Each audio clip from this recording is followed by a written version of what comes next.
We've just woken up in New Haven, given to us by Sophie. Yes, it has all the things a gal could hope for. You know, a bed, A room with no windows. bathroom, no windows, several sturdy locks. All important. Yeah, you know, just gal things. I open my eyes. The bed isn't warm. The room is filled with artificial light from the ceiling. The solid metal door is closed. Normally I'd stretch for a bit. On some mornings I'd probably throw the quilt over myself and snooze a moment longer. But that was before. The way I woke up now, I'm fully conscious. No grogginess, nothing weighing me down, just the nagging need in the back of my head. Hunger. Not as severe as the last time, but unmistakably there. I get up and open the door to the main room. A digital clock on the TV shows me the time, 9:04 p.m. I walk over to the blinds and retract them cautiously. The only light coming in is New York City's artificial nighttime luminescence. So that's what my waking hours are going to look like now. I miss the sunlight already. I'm seriously considering just walking out of the apartment and figuring this all out by myself, but then I come back to the memory of Kadir's exotic sword being raised in the gallery. Maybe sticking around isn't that bad of an idea after all. I keep jumping channels for about half an hour and then switch to streaming services. Almost as if the universe had a sense of irony, I catch True Blood in the flood of recommendations. Have you seen True Blood? I haven't actually. You, I think, might like it. I should probably give it a shot. Now that I'm a vampire and all. Absolutely. The doorbell rings. It's Sophie. Good evening, Ellen. Slept well? It's not exactly sleep, right? It's not really like normal sleep, is it? I suppose it isn't. Some say it's more like being dead, but we wouldn't know, would we? It's no use reflecting on anyway, except that this is who you are now. You made the right choice yesterday. I can teach you many things about yourself. Your blood, its desires, and its power. We will begin tonight. You are hungry. You are hungry, yes? I'm sure you are. Our kind always is. There is only one remedy, the blood. The drinks we had yesterday at Elysium are not the usual way you'd slake your thirst. So tonight I will assist you in your first foray into hunting. You need to learn to sense the kind of blood you desire, to understand how you can use the kinds of vulnerabilities to your advantage. I'm ready to learn. Well, I'm ready to learn. Let's get started. Such eagerness. Or is it just your hunger making you impatient? You will find that drinking moderate amounts of it regularly will keep the hunger and the whispers of the beast away. You might think yourself monstrous, but there is a balance to be found here. The kiss gives the kind pleasure. You might remember this from your own embrace. Some can even become addicted to the sensation, but if you do it right, they tend to misremember your feeding. Let's have a look. The embrace. The act of transforming a mortal into a vampire. The embrace requires the vampire to drain her victim and then replace that victim's blood with a bit of her own. The kiss. An act of drinking blood, usually from a mortal. The kiss causes feelings of ecstasy in those who receive it. After all, vampires do not exist. They are myths, fairy tales, and pop culture mainstays, correct? She gives me a sly, knowing smile. That is why the masquerade is so important, and even more crucial when you feed. How do you avoid being seen? How do you avoid being seen while feeding? You isolate your prey, or you choose the right circumstances. People tend to avert their gaze when they see a couple intertwined in public. Love bites are easy to explain away. Some of us keep willing herds, or even just individual kind who desire the kiss. That comes at a higher risk these nights, though, so I would not recommend it to a young kindred like yourself. Kindred, the Camarilla term for vampires is a whole or a single vampire. According to rumor, this term came about in the 15th or 16th century after the Anarch Revolt. Feeding from the same area repeatedly can be dangerous, but by branching out you risk the ire of other kindred on whose domains you trespass. Lucky for you, New York City is more forgiving in this regard. Domain. The area of a particular vampire's influence. Princes claim entire cities as their domains, sometimes allowing lesser vampires to claim domain within. New York is in a somewhat of a unique position. Many of its neighborhoods remain contested or unclaimed. The reason for this is a lesson for another time, but keep the following in mind. Take opportunities to feed when they present themselves these upcoming nights. As long as you hunt cautiously and respect the masquerade at all times, you should be fine. To wit, I want you to join me for a trip tonight. Come downstairs. Gregory is waiting for us. The busy street fills the air with traffic noise, pedestrian chatter, and a mix of smells that disorient me immediately. These warm bodies contain what I want, what I need. I catch myself. Did I really just think of these people as mere sources of blood? It takes a nudge from Sophie to break my train of thought. Her driver opens the door for her and then tips his hat to me, gesturing to the back of the car. The car casually joins the somewhat thinned New York City traffic. It's still busy in a way only one of the biggest cities in the world can be, but compared to the daytime commute, it's a pleasant drive. I barely have the time to gather my thoughts and formulate new questions before the car comes to a stop. I'm among the tall skyscrapers that make up Manhattan's iconic skyline. Come, Ellen. Park the car, Gregory, will ya? I like Gregory. The driver just nods, and Sophie gets out. I join her, and the two of us walk through the glass doors together, then take the elevator up. This is very interesting interior. I'm assuming it's like an office building, but like look at the grass, or like The whatever wall greenery feature. that is. Yeah, the green wall feature. Yeah, that's a big thing that they're trying in a lot of cities, trying kind of architecture with not landscaping but botany. I first notice an empty stage with the instruments of a string quartet still in the back, then take in a few dozen chairs in front of it. The concert seemingly concluded. The patrons, all smartly dressed and posh, have spread out all over the hall. Sophie strides confidently inside, produces an invitation from her purse that she flashes in front of a security guard. I follow close, and are let in without issue. Let's start easy.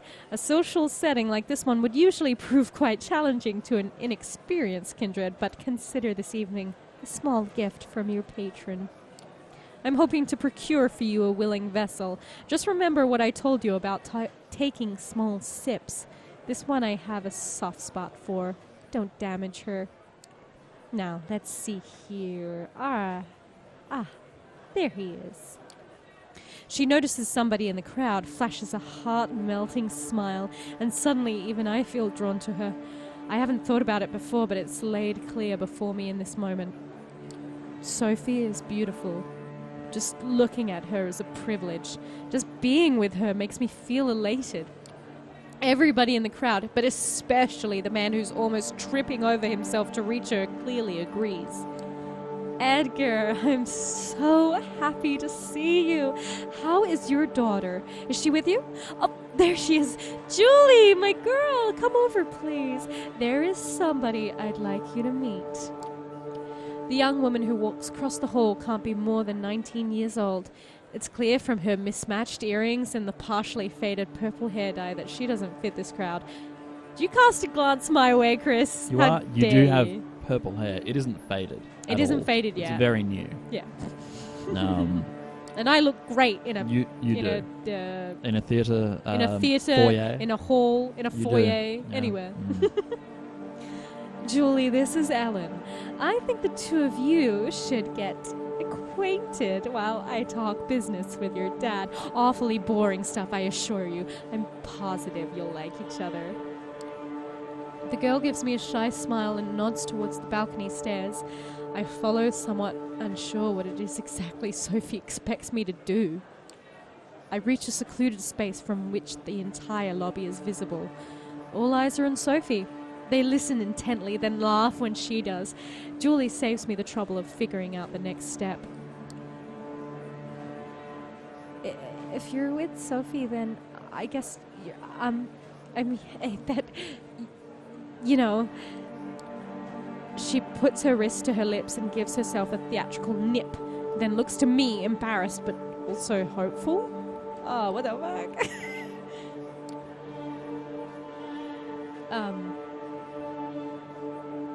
Yeah, I do. If she knows, there's no... Yes. Yes, I do. She takes off her jacket, unbuttons her sleeve, then rolls it up. I see a tattoo of a cat in an astronaut suit, one feline eye winking at me. There, just... enjoy. There's the cat. Aw, that's a cute-ass tattoo. I like this girl. Mm-hmm. She's gonna be mine. A perfectly awkward smile and a blush. Yeah, I'm gonna drink. I'm hungry. I take her forearm in my hands. A quick look around confirms nobody's watching and no security cameras cover this area. I bite down gently. It's surreal. She's just given me her blood of her own volition. How is this possible? What about the masquerade? I need to ask Sophie. I tear away from her. A brief convulsion shakes me. Her smell. It's her smell. It's not right. The temporary feeling of bliss the girl felt when I bit her is gone in an instant. She's disappointed. Annoyed even. She looks at me unsure of what's the matter. Ah, fuck, she's not my type. Shit, damn, goddamn. Come back. Please, just have some more. Just a little bit more. The very thought makes me want to throw up what little of her blood I tasted. I shake my head. The girl sniffs, starts crying, wipes her face into her jacket sleeve, and walks down the stairs and into the hall. Oh, god, fuck, I'm so fucked, man. God damn it. The crowd around Sophie disperses slowly. Looking at her now, only some residual awe hangs in the air. Yes, she's pretty, maybe even beautiful, sure, but not my type. What came over me before? I walk over to her. Edgar, dear, it was splendid talking to you, but we need to get going. Give Julie my best wishes. Come with, Ellen. Gregory is waiting for us out front. It's only in the car that Sophie addresses me. So, how did it go? I tried, but I couldn't do it. I couldn't stand the smell or taste. Curious. I consider Julie's blood to have one of the most exquisite and unique bouquets in the city, and trust me, I have refined taste. She almost sounds like she's offended. Oh well, if at first you don't succeed, perhaps you need a change of pace. Time for the next stop. Training wheels off this time. Gregory, Flushing Meadows, please. The driver takes the car over the Williamsburg Bridge. I settle my thoughts.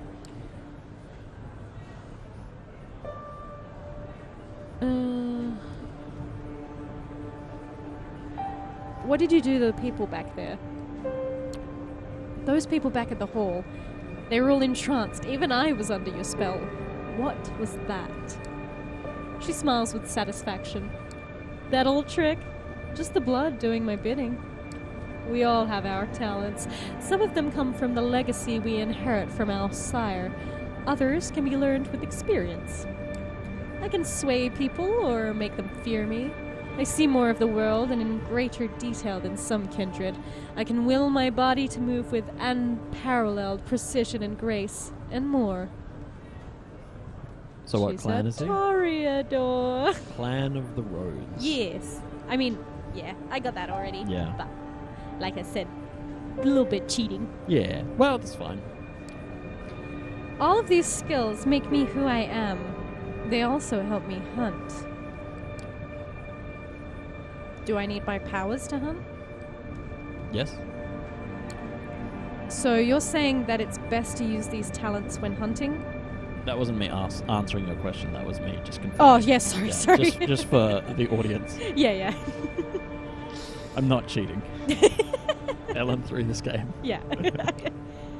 They are useful, certainly, but their utility is universal. Survival, violence, intrigue, entertainment, and pleasure too, some nights. Always keep the masquerade in mind, however. It is all fine if you can disappear in plain sight or command animals with your mind, but save those overt talents for the right place and time. It only takes us half an hour to reach the park at this time of night. Both me and Sophie leave the car, with Gregory left behind again to find a parking spot and keep an eye on the car. In New York City, damn, he's good. Good work, Gregory. He's the real hero. But look at this art. I know. Look at that colour. Is this like actually like places in New York? Yeah, I believe so. I've never been. I've not been to New York. I wish, man. I wish. I've not been to the United States. No, I've been to South America. Wow. I have not. Wow. Wow. I've been to Europe. Oh yeah, that's fun. Bits of Asia. Yeah. Mm. Anyway. Just flexing on everyone. Yeah. Sign up to our Patreon so we can fly to the United States. Oh, Wow. Look at that. No, Selling retract out that. instantly. Retract that. Selling out instantly. Sophie seems deep in thought. She takes in the surroundings with a dreamy gaze. The sky is surprisingly clear tonight, the stars just barely visible in the light-polluted aura of the city. I feel like having a snack myself. I'll be by the fountain. Go. Look for somebody to your liking. See what effects you can achieve with your blood, but only pick one victim. Just one. Then come back. Seeing how she seems not altogether here right now, I decide to leave Sophie to her own devices and seek out my prey. From here, it looks like I have a few choices. Just taking a stroll around the park and finding an isolated jogger or someone like them could work, but focusing on one area might work better. The New York State Pavilion might work as a secluded spot. There's a skate park nearby, and worst case scenario, there's bound to be some unfortunate wino around. Or maybe the tennis court's nearby. There's light coming from there, so somebody might still be playing a late night match. They won't be alone, but they might be tired and let their guard down. As these scenarios play out in my mind, I realize I'm planning how to assault a stranger in the middle of the night. It's a weird way to be, but the now familiar hunger prompts me to act. Okay. I've got to feed because I'm hungry. You can see the borders of the thing. Skate park is no bueno. I feel like that's not going to give me the kind of blood I want. Mm-hmm. I feel like tennis courts might be right. It's a pretty bougie pastime. Why do you think it should be boozy? Bougie? Bougie, rather. I don't know. Maybe that's just based on what I already know about Ventru, but maybe I should just wipe that slate clean. What do you think you know about Ventru? That they're elitists, that they want pure blood, as in, I don't, like, for sure, Mm-hmm. I wouldn't want to drink a wino. That's not necessarily true. Oh, okay. So I'll give you a little, because I don't want you steering yourself in the wrong direction. Right, okay, yeah. Bringing in misinformation. Ventru have refined palates, meaning that, with the exception of Vampire the Masqurade Bloodlines, the video game that we've been playing recently, Yeah. Ventru feed from select types. Okay. They have a Yep. refined palate. So it isn't necessarily... Okay. So this is where they're responsible, in some parts, from the idea of virgin's blood. They'll feed from a virgin. Yeah. Or a blonde-haired person. Just because it's like, oh no, I like Merlot over Shiraz. It isn't the person has to be intelligent or high class. That's depicted in the video game, but in the role-playing game and in this game, it's specific. Okay. So have a think. So my first victim was a waiter, male. Good looking. Blue eyes. I think that's all we knew about the waiter. Then the blood I was able to have at Elysium. He was from New Jersey. Not middle-aged. No, he was youngish, 32. Office worker. AB positive. And blue eyes, brown hair. I think that's right. So, I guess I'm looking for probably male. I didn't take to Julie. That's true. So, maybe we can go by gender. I'm looking for male Joycey types? I don't know. Where would you like to hunt?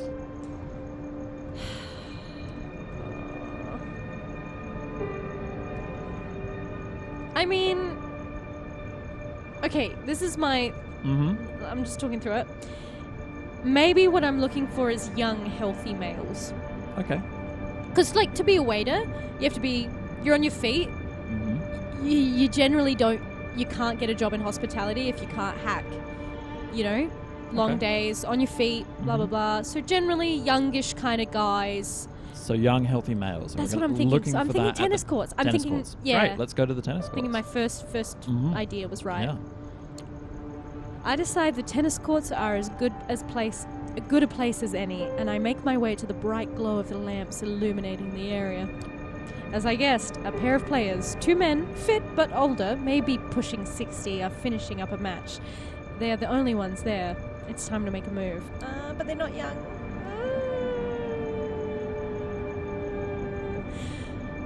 Whatever, let's try it. Okay, let's use the presence let's to use lure presence. a player away. The power of Clan Venture. I think back to what Sophie did in the hall, how she managed to focus the attention of the entire gathering on her. That might be a tall order for me, but a single person? Could be doable. They wait patiently until the 2 men hit the showers, get out and say their goodbyes. They go their separate ways, and one of them notices me standing there. I immediately grab his attention. Good evening. I can't do an old man.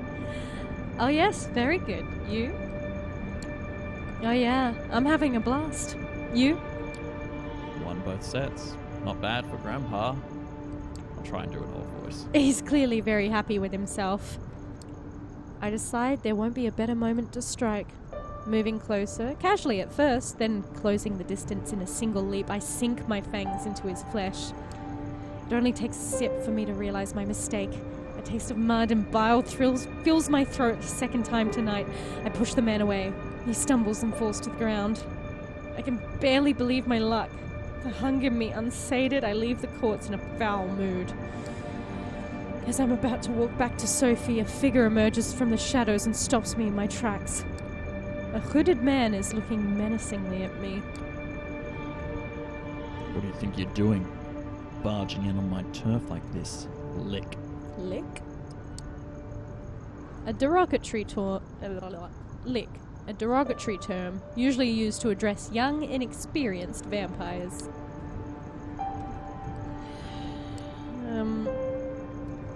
Didn't mean to trespass, I'm gone. I didn't mean to trespass, sorry. I'm going. Too late for that, friendo. You want to leave here in one piece? You talk. Candidly. I know what you are, so you can shove that masquerade misdirection up your ass. Now, better tell me who you're with before my posse shows up and we beat it out of you.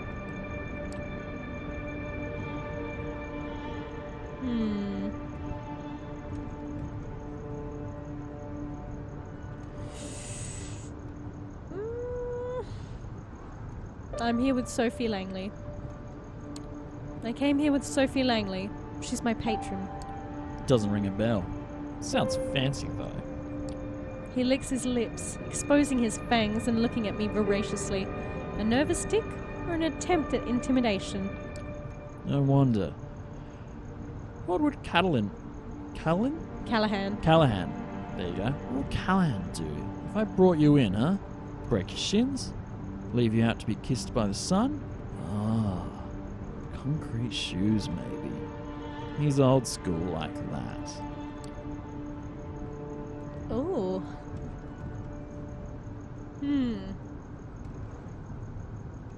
I mean, I don't want to attack him, but I would like to maybe try to dominate. Dominate? Force Yeah. him back down? Enough's enough. I won't be intimidated by this asshole. Leave. Now. His countenance changes, a cruel beast one moment, a humbled pup the next. He walks away, just like that. How did I do it? Not wishing to tempt fate any further, I return to the Unisphere, looking back over my shoulder to make sure I'm not being followed. Two figures are visible near the sculpture, a man and woman, tangled in a passionate embrace. No, not exactly. It's Sophie, feeding. But this whole scene is set up so it looks like a couple getting intimate in public. She pulls it off like she's done it 100 times before. It occurs to me that she probably has. The man is unsure on his feet as she lets go of him and leads him towards a nearby bench. Noticing me, she whispers something into his ear and leaves him. The driver appears from behind a tree. Well, Ellen, how did it go? I'm about to answer when the same figure as before emerges from one of the alleys. He looks at the three of us, and a predatory smile creeps onto his lips. You're screwed, dumb fuck. You think you can mess with my head and get away with it? Think you'll be safe with your friends? Well, I have friends too. He makes a motion to shout, but two things happen almost at the same time. First, that feeling of warmth and beauty emanating from Sophie flares up again, entrancing both you and the hooded thug. His shout comes out as a weak, confused squeak. Second, Gregory produces a wooden stake from a holster under his jacket and slams it into the thug's chest. Just like that, in a few seconds, the posturing vampire is down on the ground, paralyzed. I see you've made a friend, Ellen. Curious choice of company, I would say. Who is he?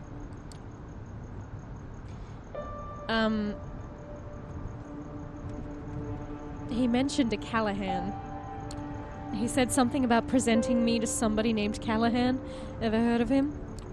She looks shocked for a split second, then recovers her regular countenance. Yes, I have. This hoodlum is Anarch, then. Curious. Corona Park has not been claimed by any kindred last I checked. The Anarch Movement, a vampire sect that opposes the tyranny of elders and has placed itself outside the secret society of the Camarilla. Let's go to the car. We'll put him in the trunk and present him to Kadir tomorrow night. I'm sure he'll be delighted to make this unbound's acquaintance. Gregory carries the staked vampire and dumps him in the car's trunk like a mannequin. It's a strange sight, and I'm quite happy I'm not in that poor fucker's shoes right now. It's almost surprising that we can get away with just casually throwing a stiff into our car and driving away, but then you remember that Sophie has been doing this far longer than I have. Same with Gregory. And Gregory, yeah. Good old Gregory. You like Gregory, don't you? Do you like Gregory? Still, the nagging thought that anything I did tonight could have been recorded on a CCTV camera or picked up by a rando with a half-decent smartphone and streamed online fills me with dread. Hunting and using my abilities is a dangerous business.